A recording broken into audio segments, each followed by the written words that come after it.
La Défense, vous l'aurez compris, est bien plus qu'un simple quartier d'affaires. Mais qu'est-ce que cet endroit peut encore vous cacher? Si je vous disais que la Défense et le Centre Pompidou avaient un point commun, vous me croyez?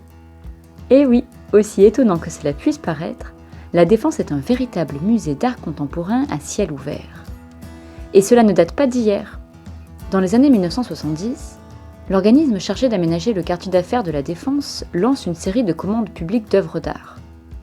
L'objectif est de promouvoir l'art et de valoriser l'image du quartier en sollicitant de grands artistes contemporains.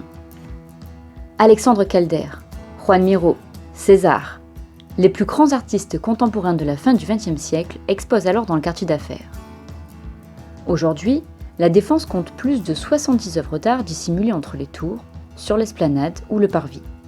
Les plus connues sont l'araignée rouge de Calder ou les personnages fantastiques de Miró, bien en évidence au milieu du parvis. Mais de nombreuses autres œuvres sont éparpillées dans tout le quartier. Certaines se fondent si bien dans le paysage qu'on peut passer devant sans les remarquer, comme Utsurui de Miyawaki ou La Défense de François Morellet. D'autres, comme Casque Besséen de Ben Jacobert, sont bien cachées et il faut se perdre dans les différentes allées et places intérieures du quartier pour les apercevoir. Toujours pleine de nouvelles idées, la Défense a décidé de lancer en 2017 une exposition temporaire à ciel ouvert, les Extatiques. De grands artistes contemporains internationaux ont été invités à créer une œuvre d'art pour l'événement, et le quartier d'affaires s'est transformé pendant un peu plus de 3 mois en véritable galerie d'art. Face au succès de l'événement, Paris La Défense a décidé de reconduire l'exposition chaque année. Cette année, les Extatiques se visitent à la scène musicale et sur l'esplanade de La Défense. Le thème ? Rien à voir.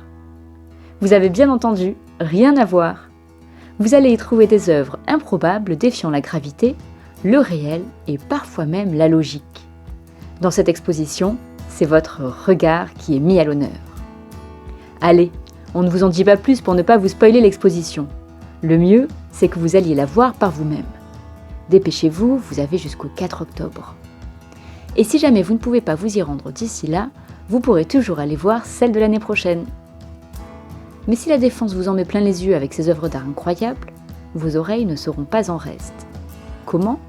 Découvrez-le dans notre prochaine vidéo.